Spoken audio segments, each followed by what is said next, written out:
Well, hello everybody. So I can see that there's 5 people here. So we'll kick off and wait for a few more people to join. But hello, my name is Caroline. I'm a new member of the LBO team and I'm based in Auckland in New Zealand. Filling in for Bijia tonight, unfortunately he can't join us. So I'll be introducing Bridget, but he should be back next week. So, hi Sue. So if anybody is new here tonight, just go ahead and hi Sue. Welcome from very cold Auckland, huh? So yeah, if anybody's new tonight, please go ahead and introduce yourself down in the chat in the bottom right hand corner there. Just let us know your name and where you're from. Hi Diane, love San Francisco, one of my favorite cities. Yeah, really welcoming bunch here. Everybody's oh, hi Liz. Yes, you must be heading into summer in London, which would be nice compared to the cold that we're having in Auckland at the moment. Yeah, so it's a really welcoming, encouraging group of people. All of your questions, throw them into the chat for Bridget. There's no such thing as a silly question. It's incredibly helpful if you ask your questions, especially for people who can't join us on the live stream. Then they're watching the recorded session after the fact. So chances are that your question will be something that might pop up for somebody who's watching that recorded session. Hi, Sandy. Hi, Bev from Australia, both of you.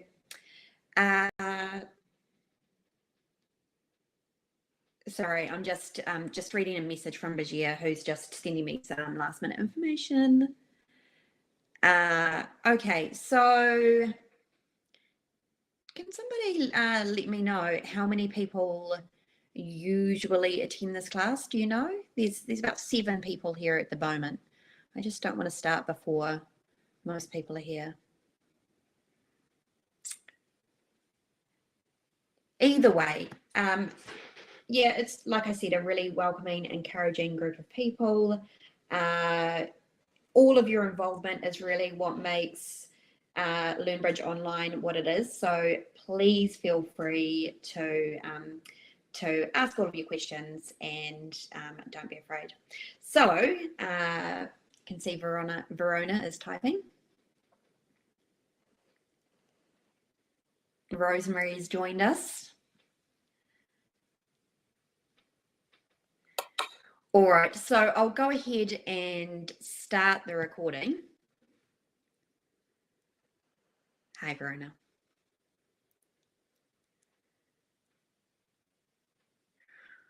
All right, so actually I'll just pause this. So for technical difficulties, refresh your browser. You can also just wait a few moments. Sometimes it will iron itself out. And if refreshing your browser doesn't work, then you can go back and reopen the link that is in the email that you get sent out with the link to the lesson. Okay, so I'm going to go ahead and invite our fantastic, hi Jay Brown. I'm going to go ahead and invite our fantastic teacher, who I'm sure has something exciting in store for us tonight. So everybody, please give a warm welcome to our fantastic teacher, Bridget.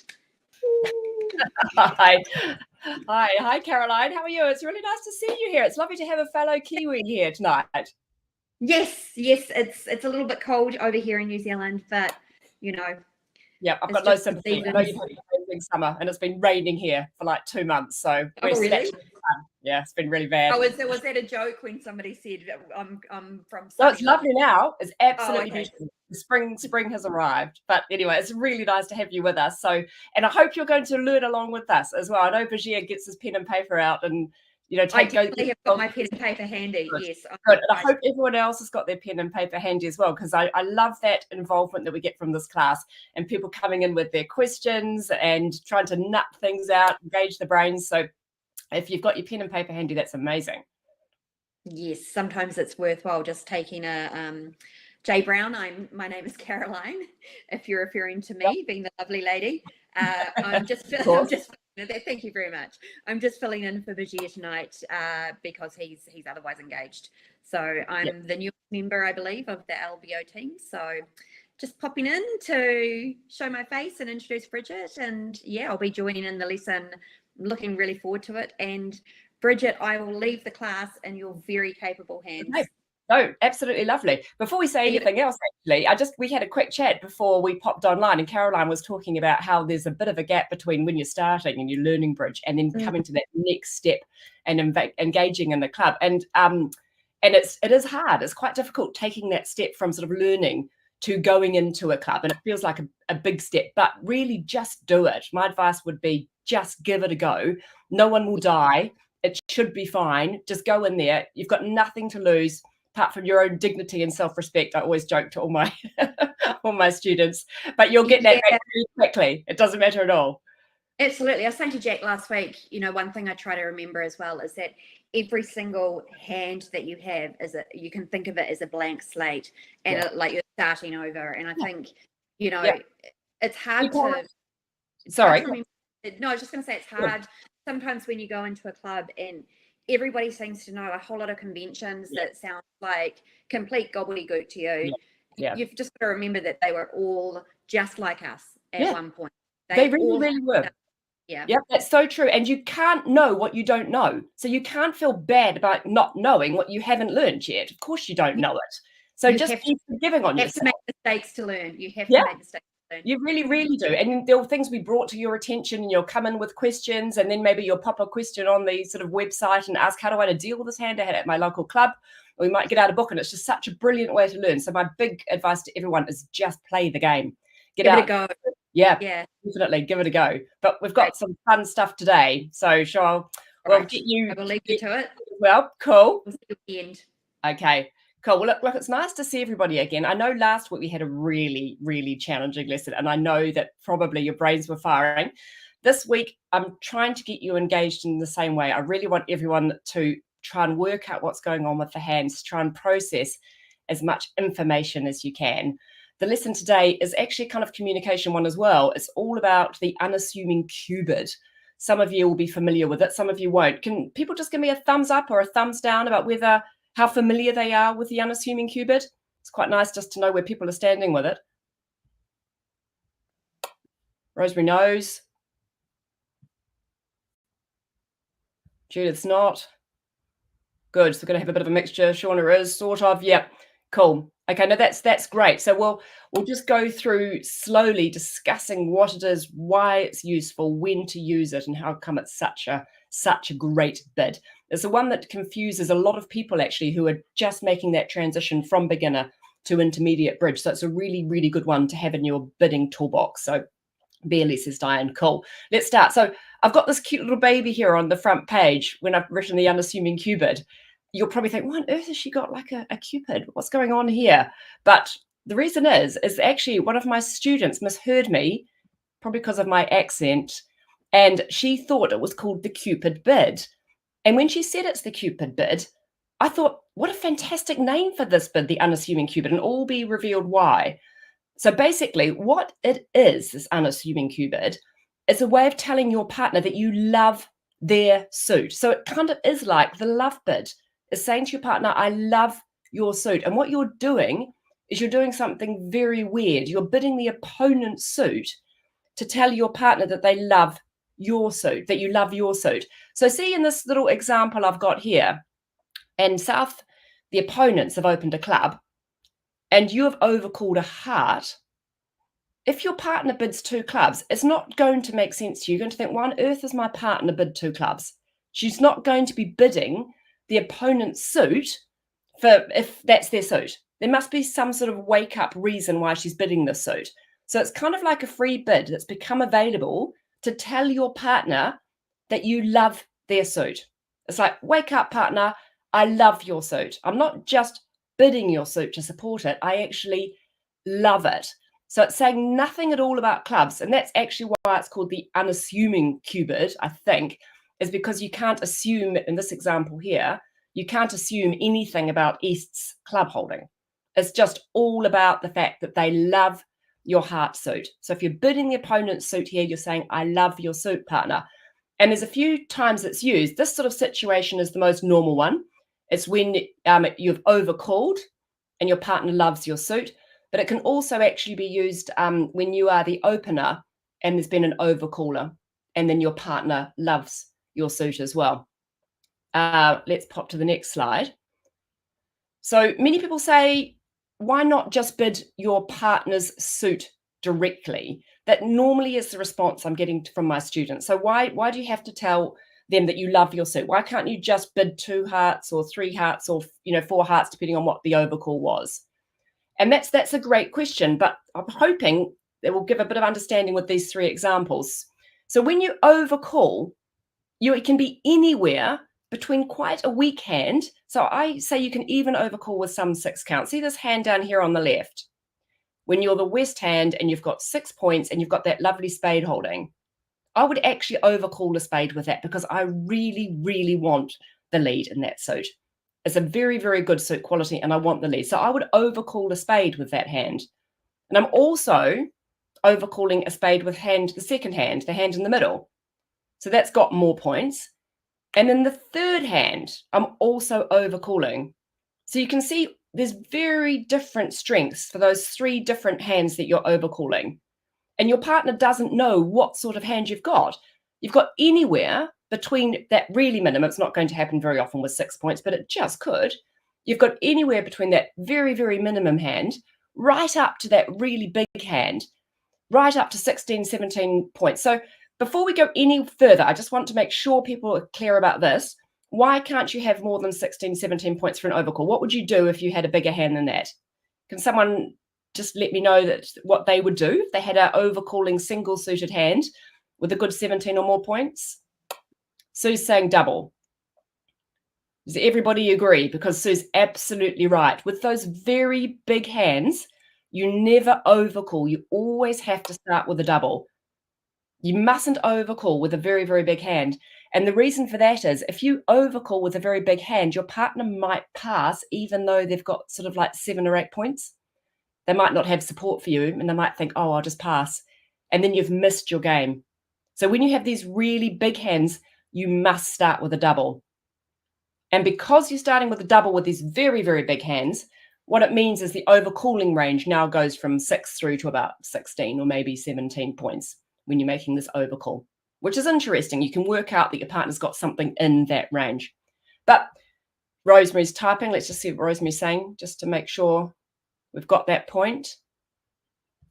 Rosemary, stop typing. Do you still have to have shortage? No, you don't. No, Rosemary said, do you have to have shortage to make a double? Not at all. Normally, when you make a double, it's a takeout double. You're saying to your partner, I want you to give your best suit. But occasionally it's because you've got one of these monster hands. And then you just have to start with a double because you cannot afford your partner to pass. So you've got those 3 hands here. Now, say you've got this hand. Can everyone see this hand here? So your partner has overcalled 1 spade when the opponents have opened a heart. And you're sitting there with the 4 spades with the ace, 4 hearts to the jack, ace, small and diamonds, and queen, jack, 10. So maybe write that hand down because then I'm going to flick back to the last screen. If you can just pop that hand down on a piece of paper and we can talk about what you would make with each of the hands, like how you would work with it. This is a sort of hand that is going to be making an unassuming cue bid because you love your partner's suit. So if you got that hand down, let's pop back. Or have I popped it forward? No, I've got it popped back. Here it is. Okay, so with that hand, if your partner's overcalled with this very weak hand, how many tricks do you think you're making in that holding? How many? First of all, let's count winners and losers because it's a really good sort of exercise to get into. Spade winners. Feels like you've got five spade winners. You've got all the spades. You haven't got any heart winners. You've got 1 heart loser. You've got 1 diamond winner, and you've got 1 diamond loser. and it looks like you've got 2 club losers with this hand. So you're definitely losing 2 clubs, a heart, and a diamond. So there's no way with those hands gelling that you're going to make game. So if you were trying to defend this hand, you might be thinking to be playing in spades to make 3 spades, or you might be thinking to play in spades to try and block the communication for the opponents, but you're certainly not thinking about making game with this hand. So try now gelling the 2 hands with the second hand.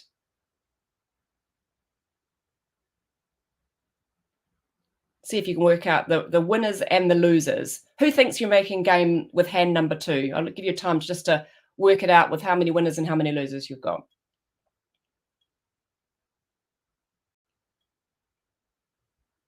So the middle hand, how does it gel with that hand you just wrote down?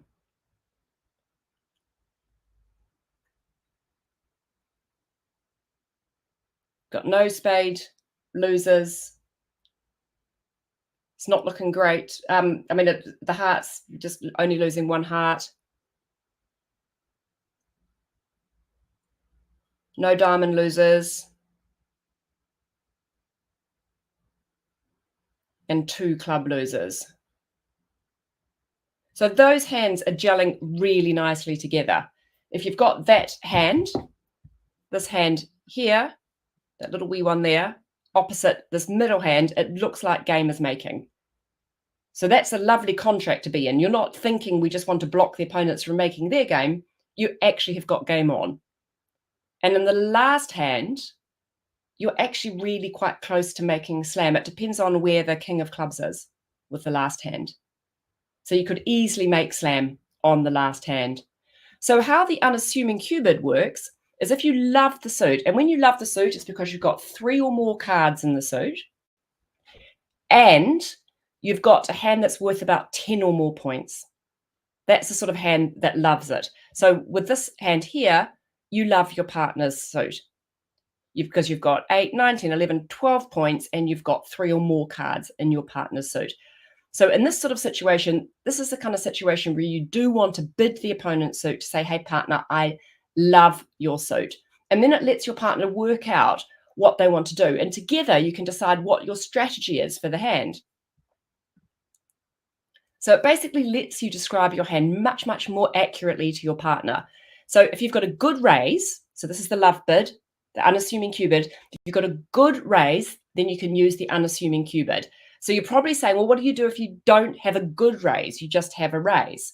And this actually ties in very well with the unassuming cubid. If you don't have this good raise, then you're simply bidding for as many tricks as you've got trumps. Can people let me know if they're familiar with that idea? Because it's a very fundamental idea, this idea of bidding for many tricks as you've got trumps.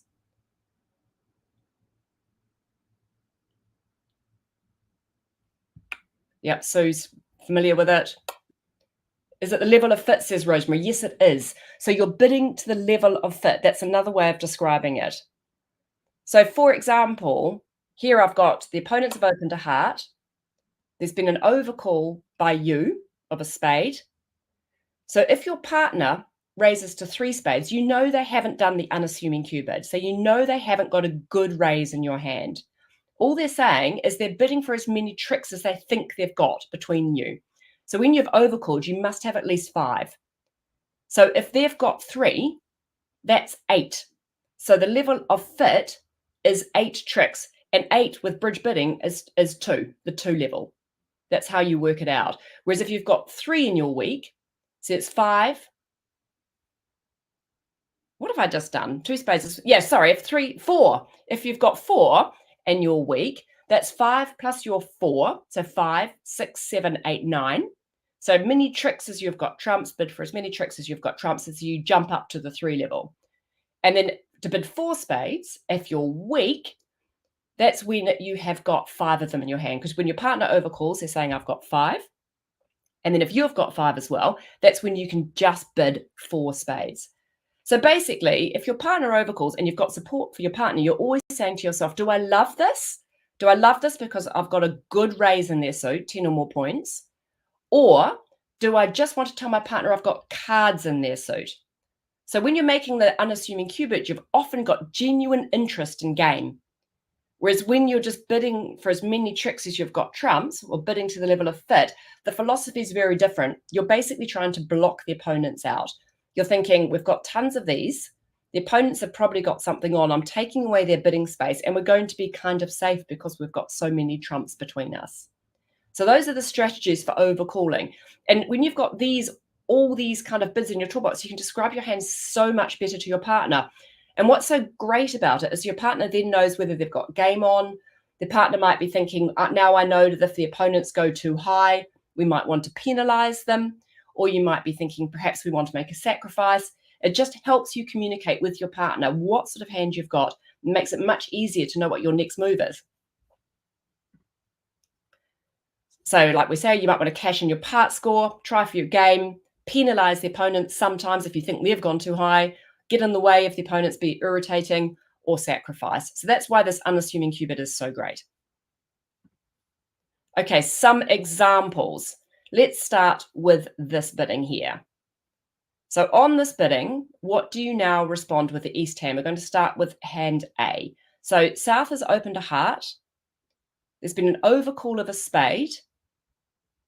North has bid 2 hearts, so it looks like they've just got 3 or 4 cards support for their partner and quite weak.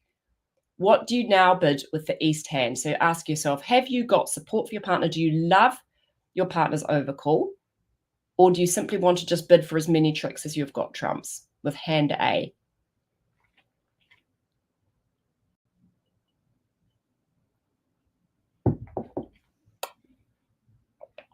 Judith saying 2 spades. So if you bid 2 spades, Judith, you're just saying, I don't love the spades. I just want to play in the 2 level. So I've got 3 spades, but I don't love it. So that would be saying I've got fewer than the hand worth 10 points, and I just want a barrage. I just want to get in the way. Yep, Caroline's saying 3 hearts, more than 10 points plus 3 card support. Okay, Caroline's a good learner. Well done, Caroline. You want to put you want to put in this unassuming cubit. You want to tell your partner that you love their suit. Sometimes you have to go to the 3 level like this, so you've probably got actually a little bit more than 10 points when you've made a cubit at the 3 level. But you really do love their suit with the first hand. You're thinking, this is amazing, my partner's overcalled. What else do you know about your partner's hand? So from the bidding, what sort of shape do you think your partner's got? Can everyone just have a little think about what their partner's got in their hand? They've overcalled. Look at what you've got in your hand in spades. Try and think about what your partner's actually overcalled with. If people haven't got very many high cards in a suit, especially at the 1 level, they're not overcalling with rubbish cards and rubbish points. You can overcall with very few points if you've got high cards in that suit, but you're not doing it overcalling with very few points if you've got rubbish cards in the overcalled suit. So you can see that they haven't got great cards in the spade suit to make an overcall. I want you to think about what sort of hand shape they've got, like how many hearts do you think your partner's got? You know, South may have 4 if you're playing Ecole, can't have 4 if they're playing Standard American or 2 over 1. And you know North is supported, and you know you've got 4 hearts. So try and think about what kind of hand your partner might have when they've made this overcall. It's so good to get thinking like this, trying to analyze exactly what's going on. What do you think your partner's overcalled with? Someone pop down a hand, maybe. Someone wants to give it a go and write a hand into the chat of maybe what West is overcalled with. Take the pressure off Caroline, otherwise Caroline's going to have to do it.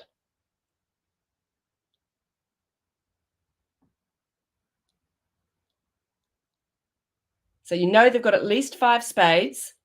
They can't have the ace and king of spades. You've got them. You know about the length in the heart suit.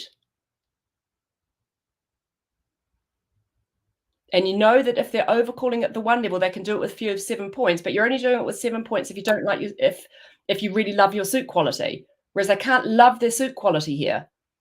So if you're overcalling at the 1 level with not great suit quality, you need more points. So many things you can work out here. Yeah, great, Caroline. It looks a lot like they've got 1 heart, maybe even avoiding hearts. They've got at least 5 spades, but if they've only got 5 spades, they've overcalled probably with the queen jack of spades, which is a really bad holding. But they haven't made a weak jump overcall, which is also interesting. Like if you're weak with sort of 6 to 9 and you've got 6 spades, I would play that a jumped 2 spades here is a weak jump overcall. Some people still play strong overcalls in the second position, but it's a bit unusual with modern bridge.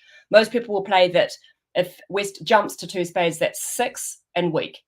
So they haven't done that. So at least jack, queen jack and spades, maybe 6 spades. Yeah, and if they've got 6 spades, they've probably got more than like 9 points. Otherwise, they would have made one of these weak jump overcalls. So it's interesting. You can see that there's going to be a lot of hands that make game with your hand, with the hand in number A, letter A. Your partner's got the queen jack, and they've obviously got something else in their hand because they've overcalled with just the queen jack of spades. So this is the kind of hand where you definitely want to do the love bid. You want to say to your partner, I love your suit. So you bid 3 hearts, the opponent's suit, to say, I love it. And then wait to see what your partner says next. Feels like they're probably going to be in game here. So Liz, yep, just 1 heart, least jack, maybe 6 spades. I would be thinking they've probably got 6 spades here and about 10 points. Feels like they probably have to make this overcall on such a weak suit. Okay, so the next one. Now we're on to B. So the exact same auction. This time you have got this lovely collection of cards. What would you bid with the East hand? Unfortunately, you do not have 10 or more points. You are no longer in the love seat. You cannot tell your partner that you love it. Sandy's saying 4 spades. Rosemary saying 4 spades. I love 4 spades. That's definitely what I would do. It's so disruptive. It's like slap down 4 spades. Definitely, it's going to completely get in the way. So again, let's think through what your partner's got. You've got 1 measly point. That means there's 39 other points around the table. So you know South didn't open 2 clubs to say they've got a monster hand. So would you bid 4 spades if vulnerable? I'm much more scared about bidding 4 spades if vulnerable. I probably would here because I've got the singleton. So if I were vulnerable and I didn't have such great shape, I might take it down a peg.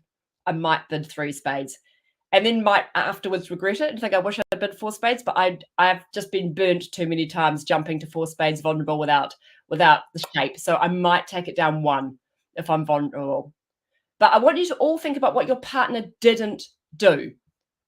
So we talked about this before. What do you do with those monster hands? So the really big hands with 17 plus, what are you going to do? What do you start with?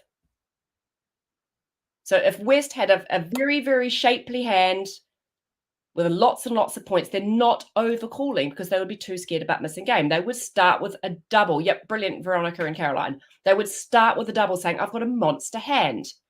So you know your partner hasn't got a monster hand. So what's the maximum number of points that your side's got here?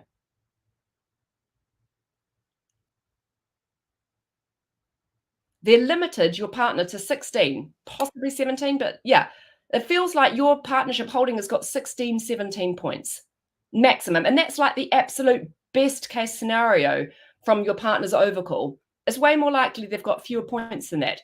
So do you think North-South are making game here? It feels like they've got at least 24 points, North-South. Yeah, it looks very, very much like North-South are making game here. So if you didn't bid to the level of fit here, they've got a little bit more room to explore that. What it could well be here is that South has got something like a 19 count. North might have an 8 count with 3 card support or something. So they've got game, but neither of them know that they're at the top end of, well, they both know that they're at top end of their own range, but they don't know that their partner is.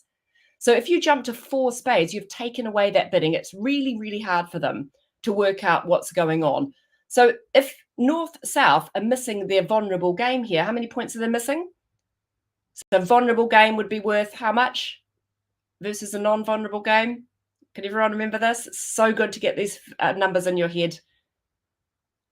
So if North-South are vulnerable, they're missing 620. And if North-South aren't vulnerable, they're missing 420 points here. So you're fully expecting to go down when you bid this 4 spades. You're totally expecting to go down, but you know that you've got 10 trumps between the two hands. So even though you're going to go down, you're hoping to go down for fewer points, and they're probably going to double you if they can work out to do it. You're probably going down for fewer points than they're making in their game. So that's the theory for why you should bid for as many tricks as you've got trumps. It's so disruptive. It gets in the way. It takes away their bidding space. It will often make them miss slam. It become very difficult for them. These guys could easily have slam on here. Becomes very, very hard. And they'll be thinking, should we double them in 4 spades?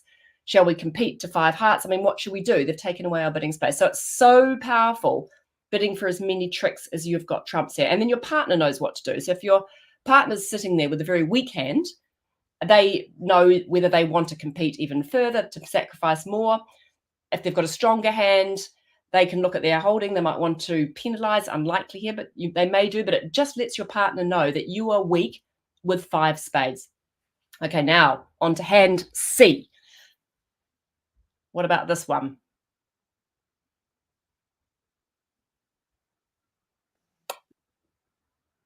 Sandy's saying 3 spades.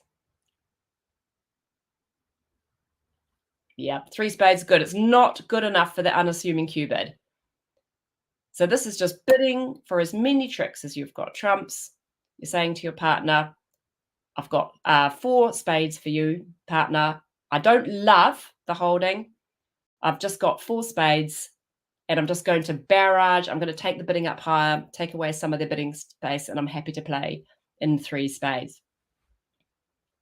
Let's pull up some more examples. Okay. So this time, there's been an opening, 1 club by South. Let's say we're playing Eckel, just for argument's sake, so we know it's definitely a club suit. West, your partner has overcalled a heart. And then North has bid 2 diamonds. So what's everything you know about where the points are? What's the maximum number of points what is the minimum number of points that North and South have, for instance?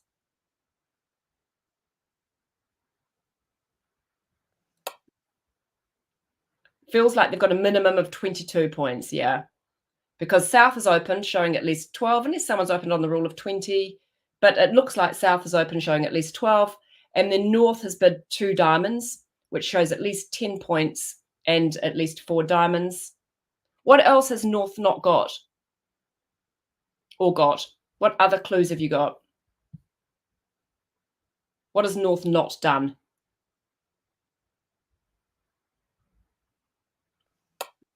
North hasn't jumped to 4 clubs. Jumping to 4 clubs is a very unusual thing to do, because you'd only really do that if you're very weak. The reason is, if you jump to 4 clubs, you've gone past 3 no trumps. And often when you have a minor fit between both hands and you've got enough points for game, you're looking to play in no trumps. So you tend to be, if you jump to 4 clubs, I would be thinking my partner is weak with a whole bunch of clubs. Ah, sorry, says Rosemary. I meant 4 cards and clubs.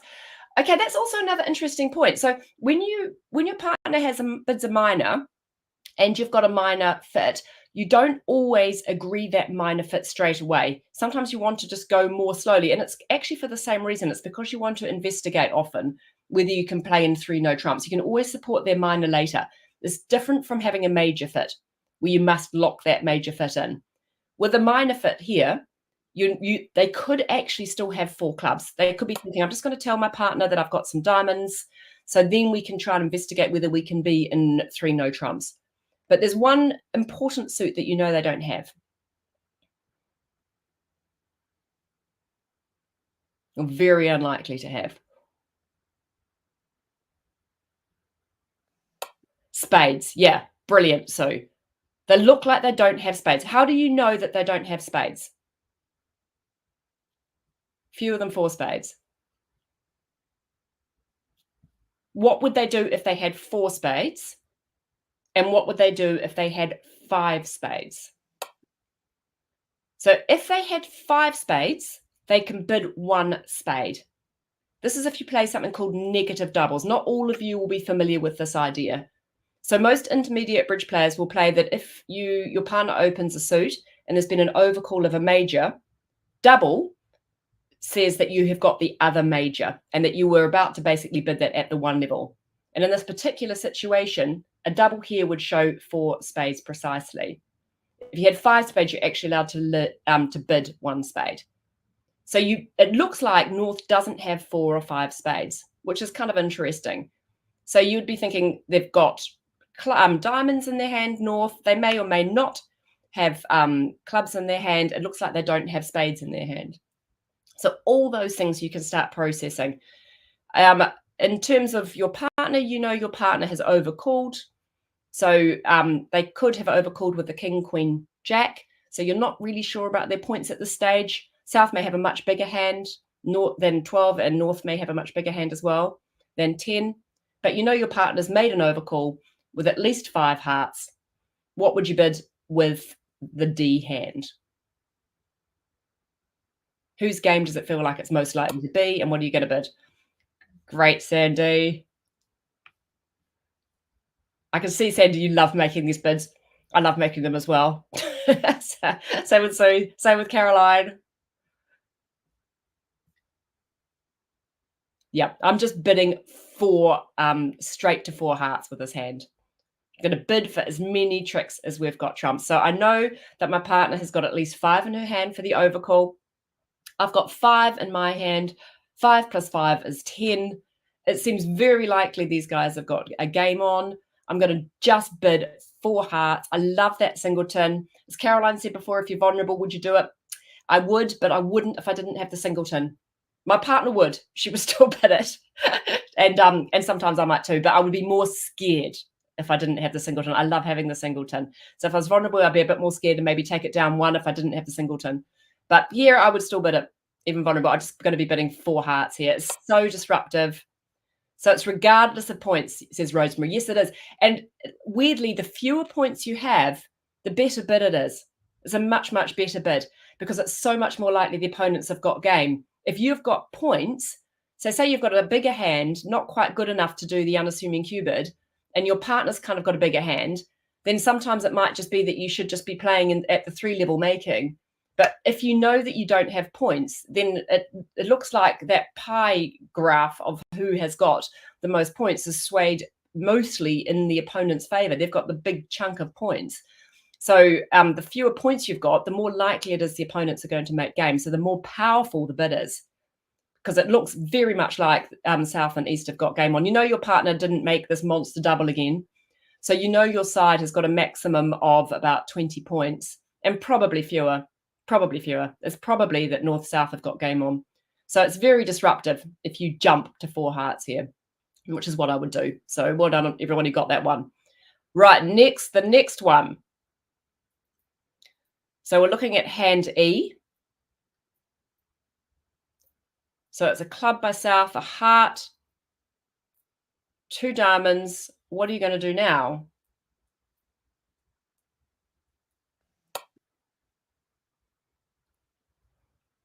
So Sandy's saying 3 diamonds. This is a good one. I popped this in because it's kind of an interesting example because there's clearly 2 suits you can bid now to make this love bid. Because the open is open one and the responders responded one. So people say, you know, which one do I bid if I want to make this unassuming Q bid?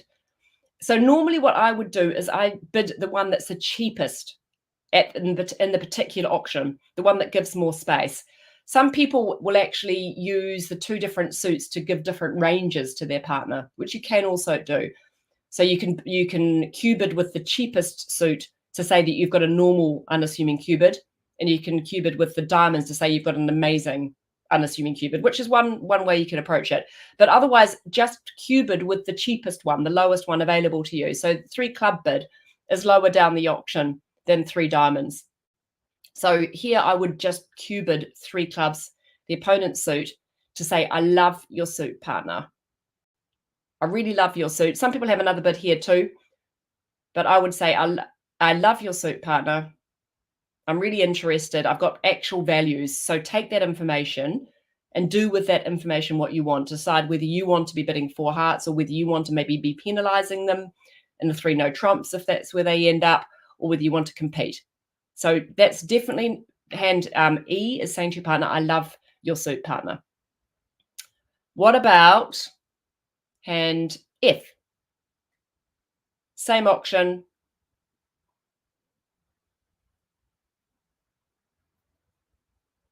If I saw this hand, I'd be kind of thinking, who's got the spades?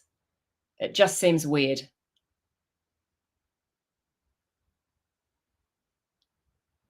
It must be some spades somewhere because your partner hasn't. Some of you will play here that 2 clubs shows both majors.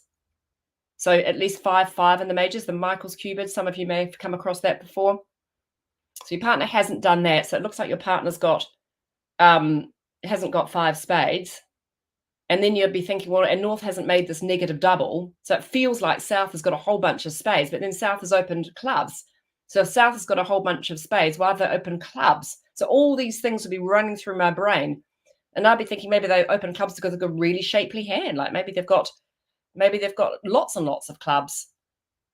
But then I've got 4 clubs. So it feels like maybe South has got an extreme hand. But here I would be thinking, I don't love my partner's suit. I haven't got a good raise. I haven't got a hand that's worth 10 points with 3 or more card support, but I do have 4 trumps for my partner. So this is when you go into this category of bidding for as many tricks as you've got trumps. So 3 hearts, Rosemary saying, so is Sue. Yeah, that feels like a very normal bid to me. So you're bidding for as many tricks as you've got trumps and just coming in and bidding 3 hearts. It's basically barrage, trying to cut the opponents out of the bidding and letting your partner know that you're a weak hand with 4 card support for your partner. Okay, let's try another page. Here we go. So we've talked so far about when your partner has overcalled and you've used this unassuming Q bid to say that you've got a good raise in your partner's suit. But you can also play this bid in this sort of situation here where your partner has actually opened and then there's been an overcall. And then most people now will also play that the unassuming Q bid applies. So those normal responses that you've learned don't apply anymore if there's been an overcall. So it's not like 1 heart, 2 hearts says that you've got 6 to 9, 1 heart, 3 hearts says that you've got 11, 10, 11, 12, and 1 heart, 4 hearts says now that you've got a game. So that can go out the window if there's been an overcall, because that overcall has actually given you now an opportunity to introduce other bids. So it's a great idea to use the unassuming Q bid in this situation as well. So if your partner's opened a heart and there's been an overcall of a spade, it now goes into a similar toolbox. So you're basically either doing the unassuming Q bid if you've got a good raise in your partner's suit, and you are doing the bidding to the level of fit without the good raise in your partner's suit. So some of you will be thinking, but hey, my partner may only have 4 hearts if you're playing Akol. And that's true, they may. But when would they only have 4 hearts with the West hand? What sort of hand would West have to only have 4 hearts if you're playing Akol? So this, if you're not playing Akol, don't worry too much about this, but it is kind of interesting to think about. So you can have 4 hearts, but if you've got 4 hearts, what sort of hand have you actually got? Yeah, you've got a balanced hand. And if you've got a balanced hand, how many points can't you have here?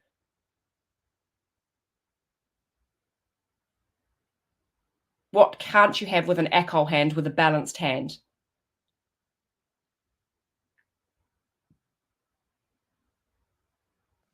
You can't have 12 to 14, because if you had a 12 to 14 count and a balanced hand, you would open 1 no trump.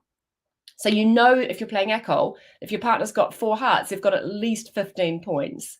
And they're probably going to have 5 hearts. It's way, way more likely that they've got 5 hearts here. So I just treat it as if my partner's got 5 hearts here, because if they haven't got 5 hearts, they have actually got a big hand. So if they've only got 4, they have got a big hand, whereas they're normally going to have 5. So if you do adopt the unassuming Q bid here in this sort of situation, when your partner's opened and there's been an overcall, you should now be bidding 4 hearts with this hand, with the G hand. You should be bidding for as many tricks as you've got trumps. So you're basically saying my partner's probably got 5, I've got 5. I should jump to 4 hearts. So it definitely changes things because North has now said that they've got some sort of strength. So it becomes a barrage bid, it becomes a weak bid, it becomes bidding to the level of fit kind of bid now in this situation. Let's move down to hand H. Same auction. Partner's bid a heart. It's been an overcall of a spade. Oh, one thing I was going to say as well. Sorry, let me just take you back to G, because there is something interesting about that hand. It actually feels quite nice, that hand as well, because you know that you've given your partner 5 trumps with the king, and you also know that that king of spades is working, probably. So when North overcalls with the spade suit, it's very likely that North is the one who's got the ace. So that king of spades will probably make a trick, because your partner will be able to play up towards that king and establish that king of spades, which is a nice thing. So, sorry, let's go to hand H now. So it's been a heart by West. North has overcalled a spade. Do you love your partner's suit?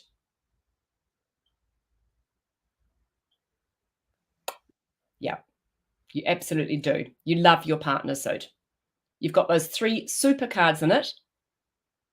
You've got 13 points. You know you're definitely in game. If you're playing alcohol, you don't know yet which strain of game you're in. You might be playing in 3 no trumps. You're not sure, but you know you're going to be in game. You've got enough points for game. So the best way to describe your hand here is to do what? What's the bid? I love your suit, partner. Yep, 2 spades. I've got something great for you here. We're going somewhere with this hand. I love your suit, and then see what your partner does next. If your partner did have one of those balanced hands with the alcohol hand, they could bid 2 no trumps now. Then you would know that they only had the 4 hearts. Then you could try and find out whether there's a spade stop. But you probably find that your partner's got 5 hearts, and your partner, you're probably going to end up in 4 hearts there, but occasionally you might end up in slam with this sort of hand. You don't know what's in your partner's hand, but you've got a very good hand. But start by telling your partner you love their suit. And it's such a better bid than just being able to say we're playing in game. Would you do it with 10 points? Rosemary says. Yes, I would. I would do it with 10 points. 10 points is my kind of range here, especially when partners open the bidding. Sometimes when my partner's overcalled, I don't do it with a really flat 10 count, but I almost always do, actually, even with a flat 10 count, but very, very balanced 10 count. I might think, I don't like the shape. I'm sort of almost downgrading it a bit. And sometimes I'm making the unassuming Q bid with, like last night I was playing and I made an unassuming Q bid with 8 points because I had a super shapely hand. Very, very shapely. A hand that was definitely worth a 10 count. So this hand here, hand H, is definitely saying to your partner, I love your suit, partner, but the opponent's suit, wake them up. Let them know that you've got a good raise in their suit. Got another question coming in.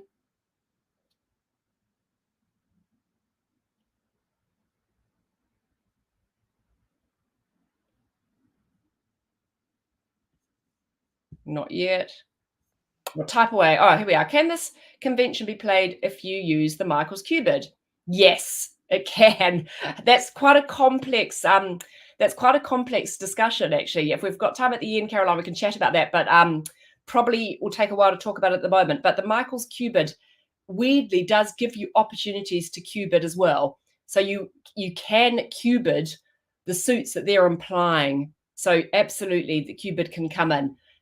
But Caroline or anybody else, if you'd like to know more about that, just ask me a question on my chat, and I can run through it with you. But Q bids are great things; they come up all the time. So let's go down to hand 3, hand I. So a heart by your partner. There's been a spade overcall. What do you bid with the east hand? I'll put this one in because it's kind of an interesting one to discuss.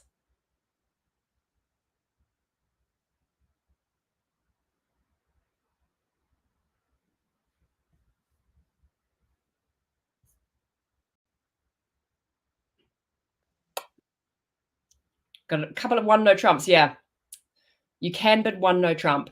So 1 no trump in this seat is no longer the dustbin response or the garbage response or whatever you call it. 1 no trump is a bit more of a positive bid now. This is a mistake I see a lot with people. They think that 1 no trump here is just saying 6 to 9, any old rubbish, in the same way as if there hadn't been an overcall by North. But it's not. It becomes a more constructive bid for your partner. You're basically now saying if you bid 1 no trump here, you're promising a stop in that overcalled suit. You're promising a way to protect the spade holding. You can't bid a no trump without some sort of protection. in that overcalled suit. And you also are promising values. You can't do it with a 6 count, and you can't do it with a 7 count. You must basically know that between your side, you've got half the pack. So to be in one no trump, you need about 20, 21 points. So you're not pushing and gambling one no trump when the opponents have showed some sort of strength, because they're going to give you the bash. It's saying you've got something better here. So it's no longer 6 to 9. It's more like 7, 8, 9, or even in 10 sometimes. So when you bid one no trump here, it's more constructive. That's a really important point to remember. So I would bid one no trump with this hand. So my partner knows that I've got some points, some decent values, that we've got half the pack, and that I've got a stop in that spade suit, that I'm not worried about that spade suit running away. So the conclusion with these unassuming cue bids, and we're going to do some hands in a minute as well if we've got time, is that it's really a super, super useful bid, because it helps you work out the strategy for your hand between you and your partner. And you need to use it in conjunction with bidding to the level of fit. So they go together very nicely. You say to yourself, do I have support for my partner's suit? Yes or no? Do I love my partner's suit? If you do, yes, I love it. I'm going to do the unassuming cue bid. Do I not love it? I just simply like it. I've got fewer than 10 points. Then I need to bid for as many tricks as we've got trumps. And if you've got both of these kind of options in your bidding toolbox, you've got so many different ways to describe your hand to your partner. I've got the answers there, so we can pop it on the slide. So if you want to go and look at the hands again later, you can. But why don't we just, while we've got a chance, actually just run through some practical examples, and we can talk through the bidding here. Can everyone just let me know that they can see the slides here? Cool. Okay, so we've got this north hand here. I'm just going to slide my computer slightly so I can see the other screen. Got this north hand here. Got a lovely hand with the north hand. 8, 9, 10, 11, 12, 13, 14 points. They're just opening a diamond here. And East has overcalled a spade. They've got a very good, they've got a potentially very, very good hand. I think they're a bit too good to jump to 2 spades to say weak jump overcall. And also they haven't got the points in that spade suit either. So for me, a weak jump overcall is the same sort of range as opening 2 spades, and you would kind of want the points in the suit. So this is potentially quite a good hand, this one. So they're overcalling one heart. What's South going to do?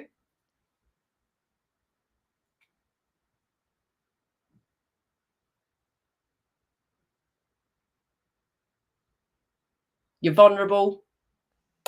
Just pass. Yeah, you're just passing here. You're vulnerable. You don't want to get involved. It's annoying that you can't get your hearts across, but it's too dangerous. Vulnerable. Okay, so what is West going to do?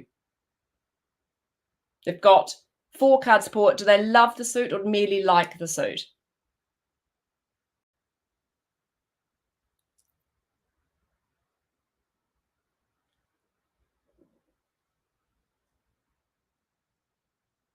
They love the suit here. They need to say, look, wake up, partner. I've got something fantastic. I love the suit. So they are going to do the unassuming cue bid, 2 diamonds. You'd have to, don't forget when you're playing online, you need to write these bids in. Write UCB or write a good raise in here. So they're going to say 2 diamonds, unassuming cue bid. I love your suit, partner. So what West might do here depends on what West is playing. I'd be a bit scared, vulnerable to get involved here because my partner hasn't shown anything. They might, a lot of people will play double here to say that's my suit and I really wanted the lead. So they might do that. Okay, what are you going to do with the East hand? Do you think you've got enough for game opposite a 10 count? Potentially.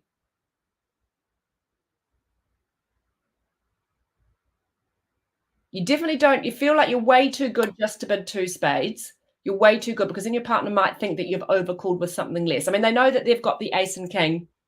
So it feels like you've overcalled with something because the queen and jack are missing. But you've just got a really, really good hand. But I don't think you're quite good enough to jump to 4 spades. It feels to me that's a wee bit punchy. I think I would probably just jump to 3 spades to say, I feel like we're going to game. I know we can handle being in 3 spades opposite the unassuming cue bid from you. Kevin, you do need to alert a cubid. You'll get in trouble if you don't alert it, because otherwise the opponents will say, well, that was my suit. I was about to do something with it. I thought you were actually showing something in that suit. So you need to alert these bids. So here with this east hand, I would say I'm close to game. I'm jumping. I'm close to game. I'm really interested in playing in four spades if you've got something good. Sometimes people also would bid a second suit here instead to say, I'm interested. How do these hands gel? Which you could also do. You could bid your hearts to say, I'm interested in something further, and tell your partner more about your hand. And then what's West going to do if their partner's basically inviting?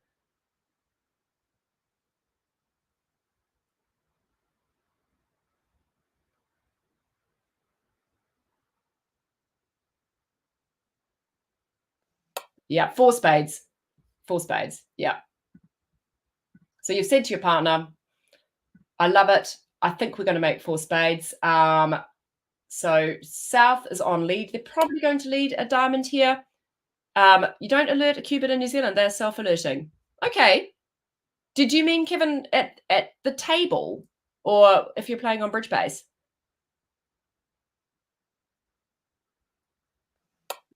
Both. Okay, that's weird. Because it would kind of feel a wee bit like you were telling your partner what your bid was if you self-alert. But yeah, but okay. That's cool. There was something else that surprised me when I was playing in New Zealand last year as well. Yeah. Cool. So here, if I would probably lead my partner's suit, I'm probably leading the diamonds. For me, the 10 is an honor. So if I lead third from the honor, so I would lead the 2. And what does everyone think about the contract? I think it's making. So for me, yeah, your partner has to alert the unassuming cubid. Yeah. Yeah, this contract looks great, doesn't it? It feels like you've got 6 spade tricks. You can ruff 3 of the hearts. You've got those amazing clubs once that ace of clubs has been knocked out. And you've got a 1 diamond loser, which they've opened up the diamond suit with that diamond lead. So they're going to take a diamond and a heart and a club. So it looks like this contract is making. So you've been able to tell your partner all about your hand. You said, I've got a good raise in your suit, partner. I love your suit. Your partner said, thanks for that information. I'm very close to bidding game, but not quite. So I'm going to bid 3 spades to see what you think, whether you'd like to go to 4. And you said, yes, please. I think we're in 4. So you've managed to get to the right contract here. And also, if the opponents had done something like try and bid diamonds, then you would know to give them the smack as well, because you would know that the points are with your side and they're probably not making it. Okay, let's try another one.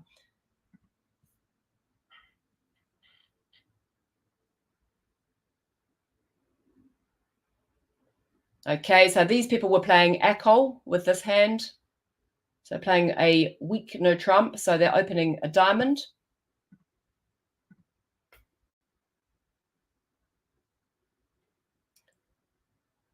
So an overcall of a spade. So this is interesting because at the table, and I'm going to put in at the table what actually happened. At the table, they only bid 2 diamonds here. But if I were playing this in real life now, I would use the unassuming cubid with the south hand as well. I would think my partner's probably got 5 of them, probably. If they've got 4, it's unusual. If they've got 4, they don't have a 4-card major. If I have a big balanced hand with 4 of a minor and 4 of a major, I'd open the major first. I know some of you don't do that, but that's a bit more of a modern style just to get that major across early. Otherwise, you might miss out on it. So I would maybe jump to 3 diamonds with this hand. And you can see that it would have really interfered with the communication. But here they just bid 2 diamonds. So West hand, what are you doing? Do you love your partner's suit or merely like it?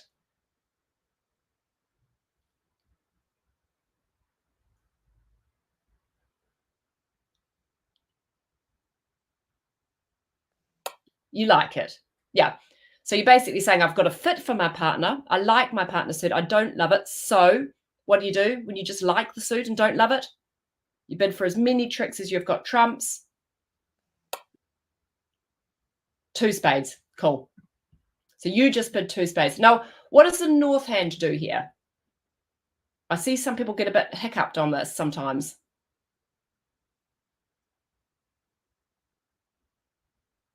There's one really important thing that the north hand must never do. So when south has bid 2 diamonds, they're just saying that they're weak. So they're promising, I mean, they may only have 6 points. You can't take them for more than 6 points. So never feel tempted with these north hands to bid no trumps. Because to bid 2 no trumps here, you'd have to have a huge hand. You have to basically assume that your partner's only got 6 points. So a 2 no trump by north here is like an 18, 19 count. So they can't do that, and a stop in spades. So they can't do that. They're going to pass. And then east is going to do what? Pass as well. And you've ended up in this spade contract, which looks like a very good place to be. So south is on lead against 2 spades. They're probably going to lead the diamond here. And how do you think it's going to go? You've got a spade finesse. So you're going to lose 3 diamonds, it looks like. It's going to be tricky to play this one. You've got 5 spades.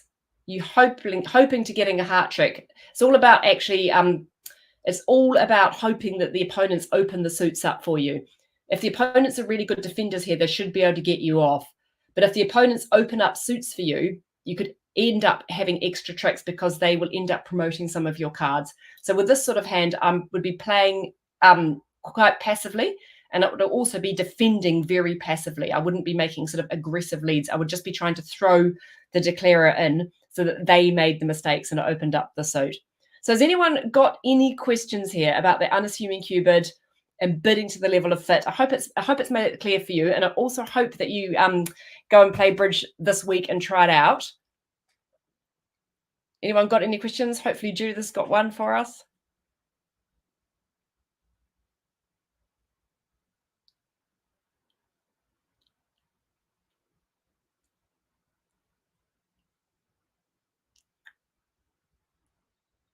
Otherwise, let me know how you get on this week. Looking forward to it. Hello.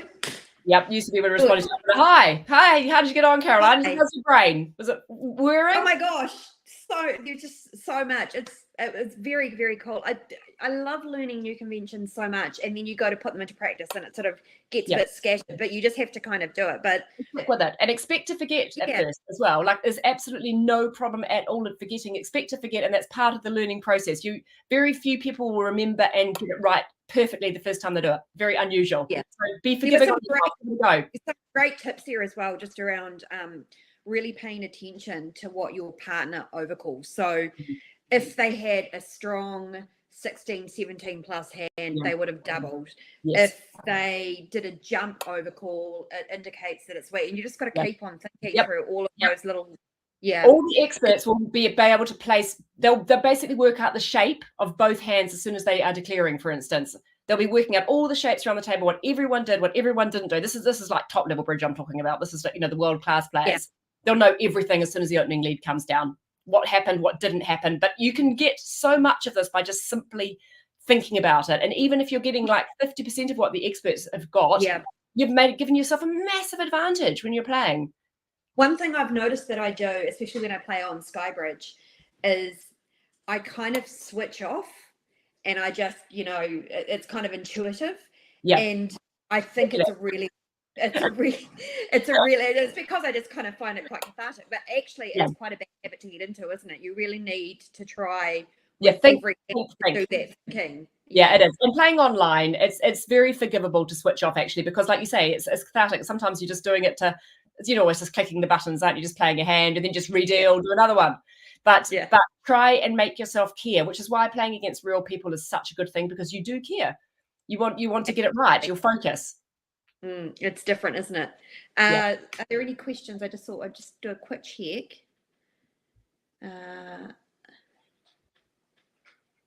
Rosemary had about it doing it as a responder to an opener. Yeah, you absolutely do, Rosemary. So that's good that you've got that from this lesson. That's cool. And Kevin says, assuming cupid after partner's opener, a more recent use. Yeah.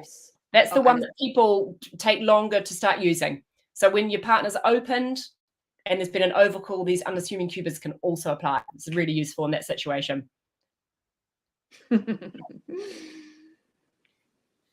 Cool. Jay Okay, Brown, well, it was a fantastic lesson. I was just Jay Brown sums it up nicely. Fabulous lesson, great teacher.